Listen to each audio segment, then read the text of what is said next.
నమస్కారం, బతుకమ్మ సమాచారానికి స్వాగతం. జగిత్యాల జిల్లా గ్రామాల అభివృద్ధి కాంగ్రెస్ పార్టీతోనే సాధ్యమని చొప్పదండి ఎమ్మెల్యే మేడిపల్లి సత్యం అన్నారు.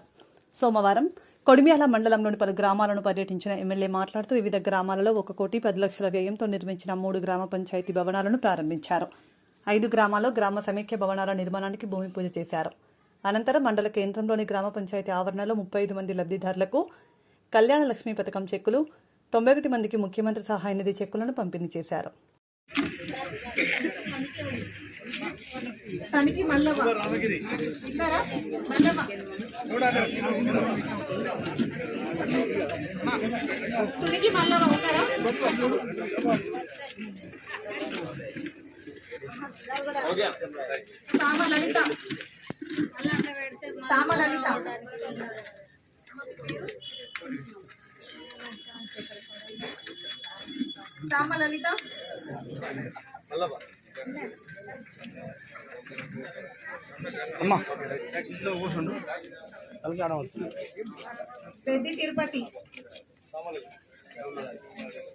పెద్ది తిరుపతి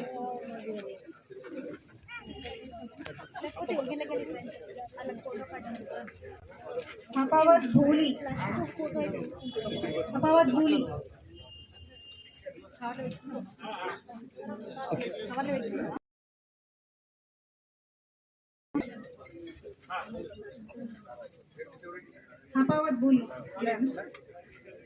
వడ్లకొండ ప్రమీల,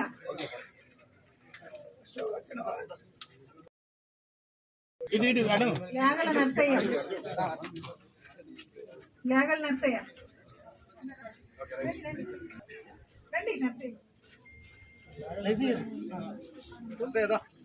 కొట్టాల రమ్య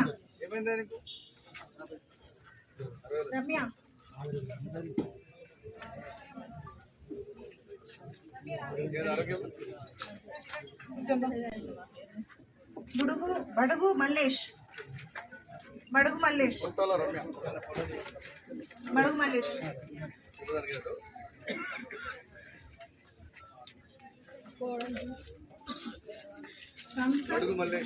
సత్కూరి శాంసన్.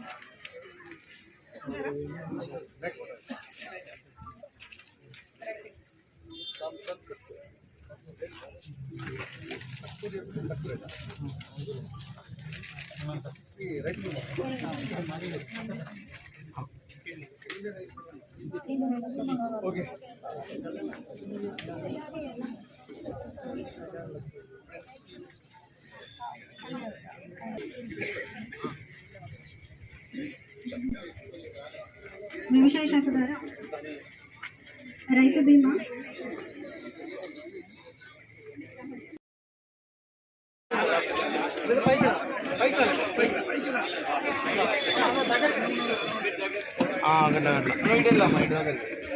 చదవడానికి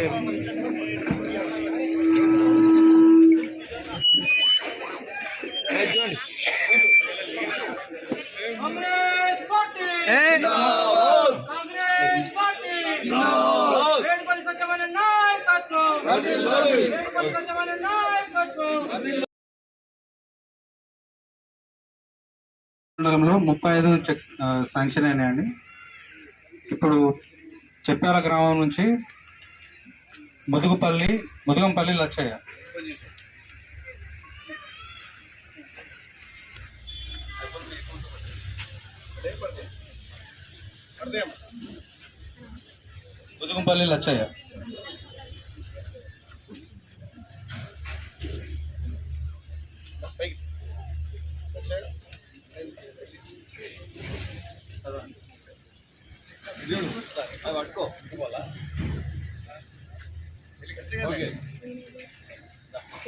రామంచ గంగమ్మ, నెక్స్ట్ కంబల్ల పోచమల్ల రెడీ ఉండండి. నెక్స్ట్ జకన్ లత,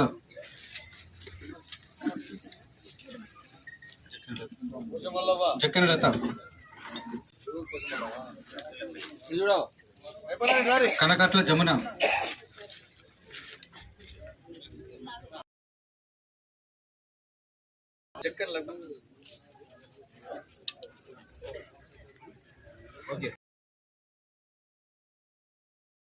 నల్లగొండ గ్రామం నుంచి కట్ట రాధా.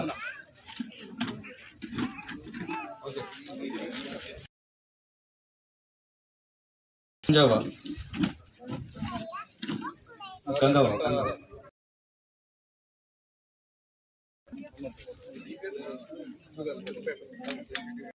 దూరం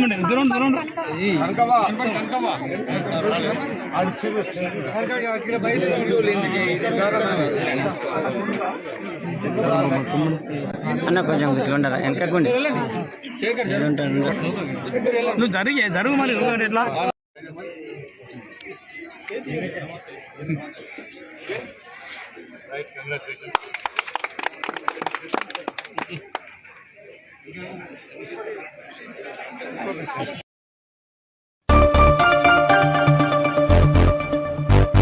జోగులాంబ గద్వాల జిల్లా గద్వాల పట్టణంలో మంగళవారం వరల్డ్ హెల్త్ డే సందర్భంగా ప్రజాపాలన ప్రగతి ప్రణాళిక 99 రోజుల కార్యక్రమంలో భాగంగా నిర్వహిస్తున్న ఆరోగ్య వారోత్సవాల నేపథ్యంలో వైద్య ఆరోగ్య శాఖ ఆధ్వర్యంలో గద్వాల పాత డిఎంహెచ్ఓ కార్యాలయం వద్ద గద్వాల శాసనసభ్యులు బండ్ల కృష్ణమోహన్ రెడ్డితో కలిసి కలెక్టర్ హెల్త్ డే ర్యాలీని జెండా ఊపి ప్రారంభించారు. ప్రభుత్వ మెడికల్ నర్సింగ్ కళాశాలల విద్యార్థులతో పాటు వైద్య సిబ్బంది ర్యాలీలో పాల్గొని పాత బస్టాండ్ మీదుగా కృష్ణవేణి చౌరస్తా వరకు కొనసాగింది.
Together for health stand with time. బారిన పడకుండా ఏ రోగాలకు కాంప్లికేషన్స్ రాకుండా అందరం మనం కాపాడదామని, సొసైటీ ఆరోగ్యాన్ని కాపాడదామని ఈరోజు మనం ప్రామిస్ చేద్దాం. ఈ టీమ్ ని మనం ముందుకు కొనసాగిద్దాం.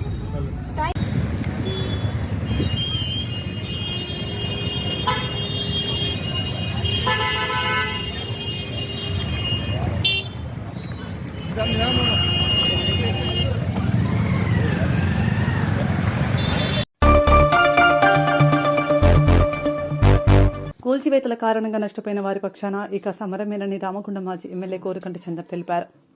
గోదావరికని ప్రెస్ క్లబ్లో మంగళవారం ఏర్పాటు చేసిన మీడియా సమావేశంలో బీఆర్ఎస్ నాయకులు కోపు ఐలయ్య యాదవ్తో కలిసి మాజీ ఎమ్మెల్యే మాట్లాడుతూ రామగుండంలో ఎమ్మెల్యే అనాలోచిత కూల్చివేతల కారణంగా గత 2 సంవత్సరాల వ్యాపారస్తుల వ్యాపారాలు దెబ్బతిన్నాయని, చిరు వ్యాపారులు రోడ్డున పడ్డారని ఆవేదన వ్యక్తం చేశారు. రామగుండంలో చరిత్రలో ఎన్నడూ జరగనటువంటి విధంగా ప్రజలు దుఃఖ సాగరంలోకి నెట్టివేసేటువంటి విధంగా ఈ యొక్క కాంగ్రెస్ ప్రభుత్వం ఏర్పడ్డ తర్వాత రాజ్ ఠాకూర్ మక్కన్ సింగ్ ఎమ్మెల్యే అయిన తర్వాత ఈ యొక్క రామగుండంలో ప్రత్యక్షంగా ప్రతి ఒక్కరు కూడా చూస్తూ బాధపడుతున్నటువంటి సందర్భం. చిరు వ్యాపారస్తులు రోడ్డు మీద పడ్డారు. 2 ఏళ్ల నుంచి వెళ్ళి లక్ష్మీనగర్లో అసలు ఒక్క వ్యాపారం, ఒక్క దుకాణం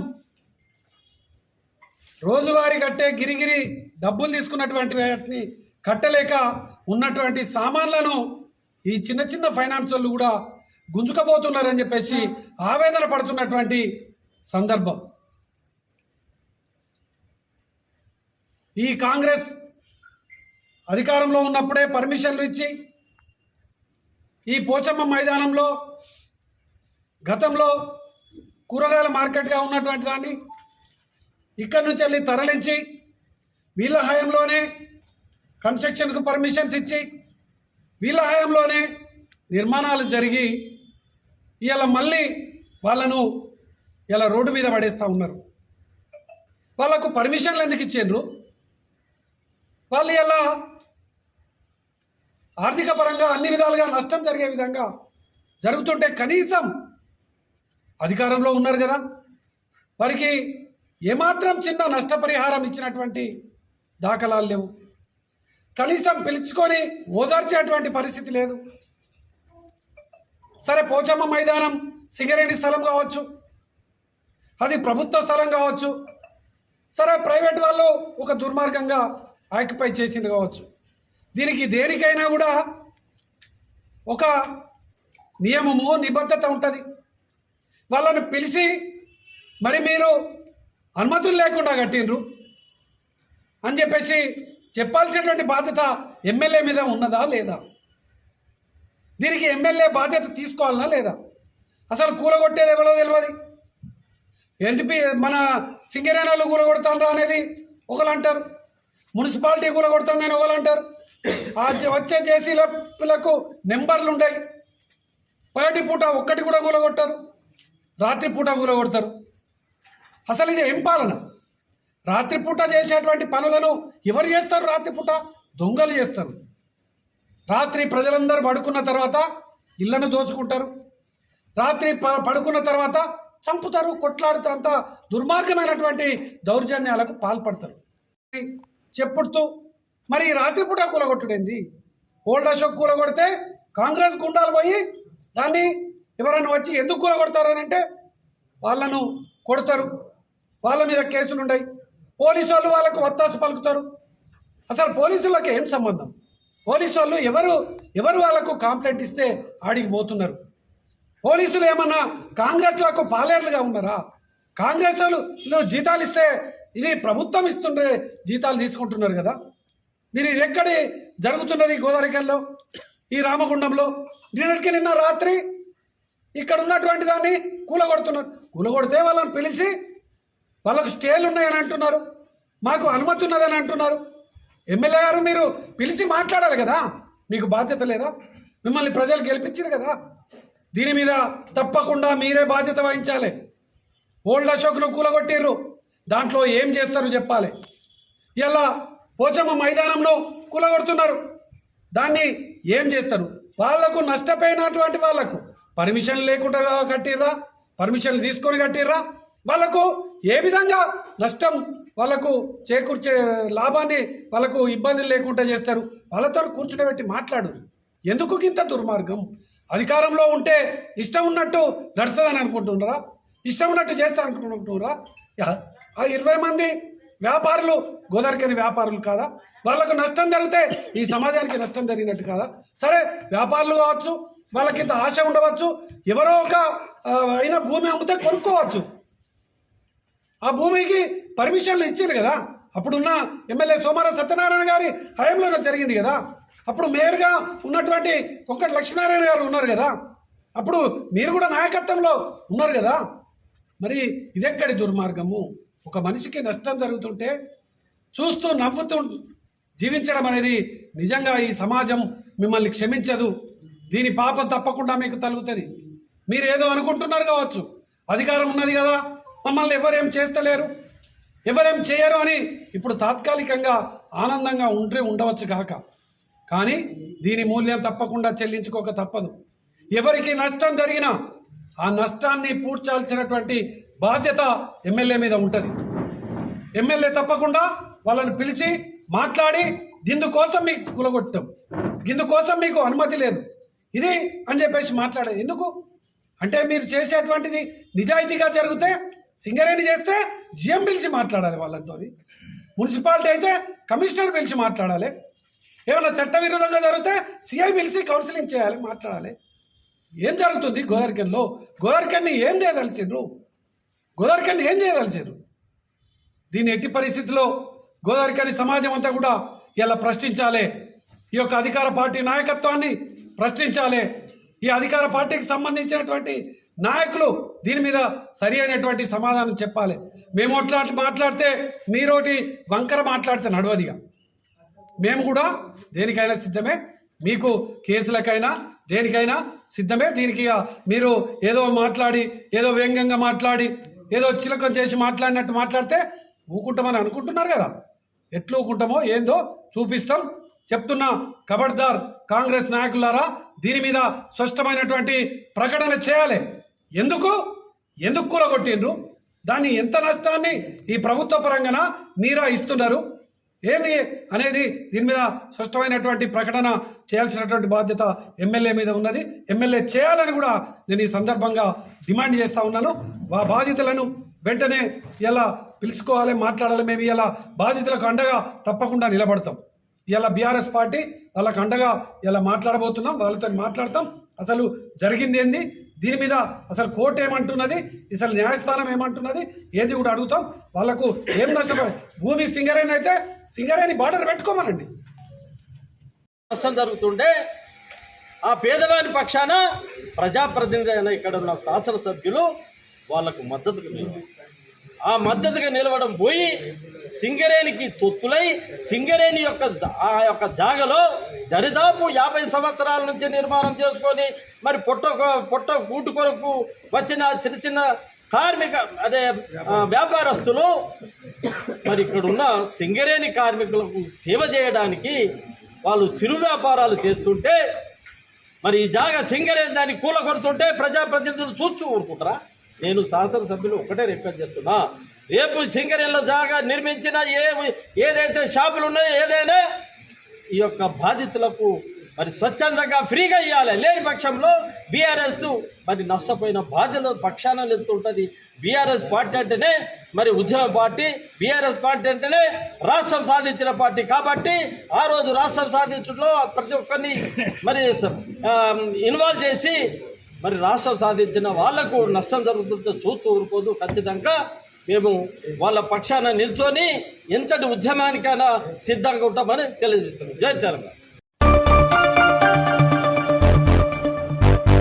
ఖమ్మం జిల్లా నేలకొండపల్లి మండల కేంద్రంలో గౌతమి స్కూల్ను 2006వ సంవత్సరంలో స్థాపించి నేటికి 20 సంవత్సరాలు పూర్తయింది. ప్రిన్సిపల్ కనపర్తి నాగేశ్వరరావు మాట్లాడుతూ గ్రామీణ ప్రాంతంలోని పిల్లలకు ఉన్నతమైన విద్యను అందిస్తూ విద్యార్థుల తల్లిదండ్రుల మన్ననలు పొందుతూ గౌతమి స్కూల్ను ముందుకు తీసుకెళ్తున్నాం.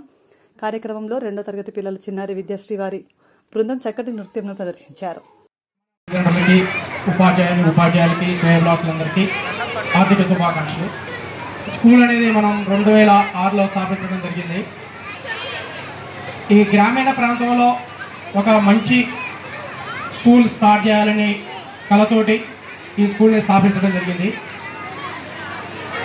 మన ఇంకొక ముందుకు తీసుకోవాలని చెప్పేసి నేను కోరుకుంటూ ఈ యొక్క ప్రోగ్రామ్స్కి ముఖ్య కారకుడైనటువంటి మన ప్రవీణ్ సార్, మేము స్కూల్ పెట్టిన తర్వాత సార్ మన దగ్గర ఇక్కడ కంప్యూటర్ ఎడ్యుకేషన్, అబాకస్, ఐఐటి అనేటువంటిది చేస్తే డెవలపర్ రూరల్ ఏరియాలో మంచి డెవలప్ అనేది ఉంటుంది అనేటువంటి సదుద్దేశంతో మనతో పాటుగా మన ప్రవీణ్ సారు మాతో జాయిన్ కావటం జరిగింది.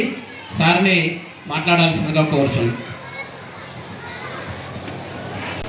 సభను అలంకరించిన స్కూల్ మేనేజ్మెంట్ వారికి, నా ముందు ఉన్నటువంటి పిల్లలకి, పేరెంట్స్కి అండ్ గౌతమ్ స్కూల్ స్టాఫ్కి వెరీ వెరీ గుడ్ మార్నింగ్. మనకి ఇక్కడ రూరల్ ఏరియా అంటారు. రూరల్ ఏరియా అంటే జస్ట్ ఫీజుల విషయంలోనే రూరల్ ఏరియా. మిగిలిన అన్ని యాక్టివిటీస్లో కానివ్వండి, అన్ని ప్రోగ్రామ్స్లో కానివ్వండి, మనకి సిటీస్తో పోలిస్తే ఎక్కడ తగ్గకుండా మీకు పిల్లల గురించి పేరెంట్స్ ఆలోచించాల్సిన అవసరమే లేదు ఇక్కడ. ఎందుకంటే మన మేనేజ్మెంట్ వాళ్ళు ఇయర్ బై ఇయర్ అప్డేట్ అవుతూ ఉంటారు. వాళ్ళే అప్డేట్ అయ్యి పిల్లలకి ఏ ప్రోగ్రామ్ ఇస్తే బాగుంటుంది, ఏం చేస్తే బాగుంటుంది అనేది మొత్తం వాళ్ళే డిసైడ్ చేసి అప్డేట్ చేస్తూ ఉన్నారు. అలానే లాస్ట్ వీక్లో 8th క్లాస్ స్టూడెంట్స్ మళ్ళీ జన్మించిన కార్యక్రమం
ఇంతటితో వార్తలు సమాప్తం. నమస్కారం.